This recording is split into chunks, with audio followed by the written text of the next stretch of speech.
ఒక పైశాచిక ఆనందం పొందటం, పగ తీర్చుకోవటం కోసం మాత్రమే దీన్ని ఏదో ఒక సాకుతోటి ఆయన్ని స్టేషన్లో పెట్టి హింసించడం జరిగింది తప్పించి బలమైన ఈయన ఆరోపణలు ఏంటి, నేరాలు ఏంటి? ఆయన ఏమైనా మామూలు సామాన్యుడు కాదు, పార్లమెంట్ సభ్యుడు. అంతేకాకుండా సమాజంలో కూడా గౌరవంగా ఉన్న వ్యక్తి ఆయన.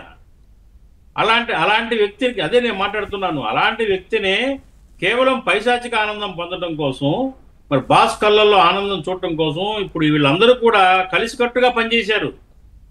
బాస్ కళ్ళల్లో ఆనందం కోసం వీళ్ళందరూ కలిసికట్టుగా పనిచేశారు. కాబట్టి వీళ్ళందరినీ కూడా బాధ్యుల్ని చేయాలి. ఉన్న చట్టాలలోనే ఇప్పుడు ఉన్న కొన్ని సెక్షన్స్ ఉన్నాయి. ఏది బిఎన్ఎస్ 120, బిఎన్ఎస్ 120(14) ఇవన్నీ కూడా కొన్ని అప్లై అవుతాయి. అట్లాగే మన రాజ్యాంగం నుంచి కూడా కొన్ని ఆర్టికల్ 14, ఆర్టికల్ 20, 21, 20/3 ఇవన్నీ కూడా అట్రాక్ట్ అవుతాయి. వీటిని ఆధారం చేసుకొని ఏదైతే రఘురామకృష్ణరాజు గారి మీద జరిగిన అలాంటి దారుణాన్ని ఒడిగట్టారో వీళ్ళందరినీ కఠినంగా శిక్షించాల్సిందే. అట్లాగే పోలీసు వ్యవస్థలో కూడా ప్రక్షాళన జరగాలండి.